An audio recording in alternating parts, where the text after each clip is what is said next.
welcome to today's video of what is FND. I have a functional neurological disorder, which is what it is, a group of functional neurological disorders. So there's a bunch in there, but I don't really understand that bit, but here we are. I know the symptoms and stuff.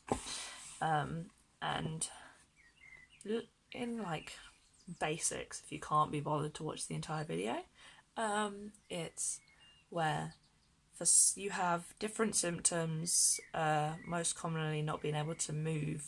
So like sometimes I can't move my hands or my arms or my legs or all of the above.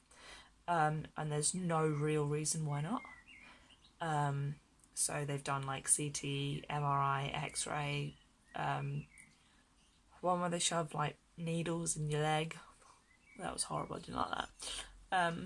And it showed nothing, absolutely fine. And yet I still couldn't move my legs for like a week. I know people have it longer than that sometimes, but it's, you know. But anyway, symptoms.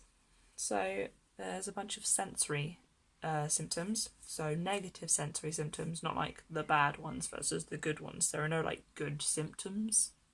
That's dumb. So negative sensory is like when you can't feel things.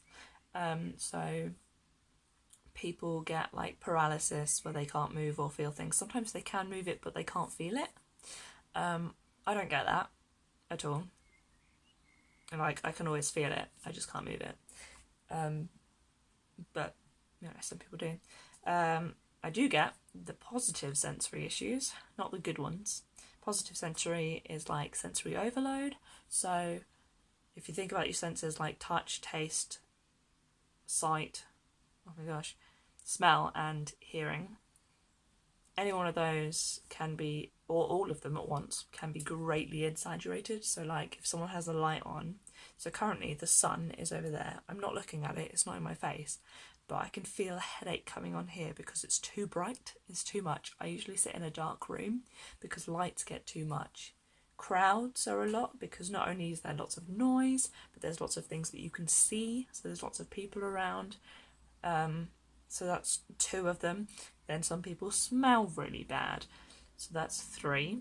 And then they walk into you and bump into you, and then the touch is too much because it hurts too much because it's greatly exaggerated. These things happen a lot in people with autism as well. But it's a really big issue for me at the moment because I go so many places that have crowds, especially going to appointments in London where there's loads of like people running around and stuff and trying to get places. Another positive sensory issue is pain, which is most people get, you know what pain is, but it's linked with like the other things like bad concentration and memory and fatigue, and they can be linked with pain because your body is too busy fighting all the pain that it's fighting the pain and doing everything else at the same time, so it's really tiring and exhausting for the body. So it gives you fatigue and tiredness, makes you bad at concentrating, it makes your memory worse. Sorry, I keep looking down because I have notes because my memory's bad.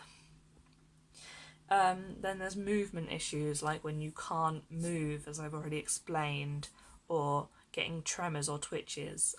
I hate those. The amount of times that my arm starts doing this and I can't control it and I hit whoever's next to me. So I'll be doing this and my mum will grab my arm and move it and slow it down. I don't know if that will help anybody else, but it's the best thing that helps me on those occasions. Or I'm now not allowed to carry my own drinks because of the amount of times I've been carrying it, and then I've got like a tremor or a twitch and throwing the glass across the room with like full of like squash. Which causes a mess, and I break glasses, I break plates and everything. I just throw things across the room. I did it with my phone. I was so glad that didn't break because I was just like texting and then suddenly I threw it across the room. It was just like a twitch, or it was a twitch that I had. I can't control it. It's quite funny for the people around me because they think it's hilarious. I think it's hilarious in hindsight, but at the point I'm like, because I'm so scared of breaking everything. And then you get functional seizures. I'm not sure if I get this one. But like functional seizures, they're sort of like normal seizures. They're sometimes called non-epileptic seizures. So you can't see it as well. You can't really tell. I don't know how much, whether there's like no damage or something with it. Honestly, can't remember with this one because I don't think I have it. I do have moments, I might have it actually with some of the symptoms I have. I do have moments where I've passed out and blacked out because of POTS, and then I've been told that I was shaking and I'd stopped breathing and stuff, and that's actually some of the symptoms, so I might have it, you know, no. But like, it's like you're having a seizure, but they refer to it as like a pseudo seizure or something, but the word functional just makes it like sound better than like pseudo seizure or non-epileptic, where it sounds like you're making it up, which you're really not. That happens with a lot of my symptoms for these diseases. A lot of invisible illnesses are things of people constantly telling you you're not making it up, and other people telling you, oh, you're just making it up, you know. It's not fake. I have this book. One second. When I was in the hospital, a nurse recommended this book to me. I haven't finished it yet. As you can see, I'm only like a tiny bit way through because my concentration is bad. But it's called It's All in Your Head, True Stories of Imaginary Illnesses by Suzanne O'Sullivan. And it's really good. It's got like real life stories of people who have invisible, fake, imaginary illnesses. Like it's all about like neurological diseases and psychosomatic diseases, or like when I say that I mean like not actual psychosomatic, but when people are like, oh, it's just psychosomatic, it's fine, you're just thinking about it too much so you can't do it, but it's actually neurological, and it's just stories of people who've had that and stuff and what they've been told and bits, and it's really interesting. I'd recommend it. Obviously I haven't finished it, so maybe the end is crap, but I bet it's not. But yeah, this really helped. So, thanks, Sarah. Not me, the nurse who recommended it. All the nurses were so lovely when I was in there.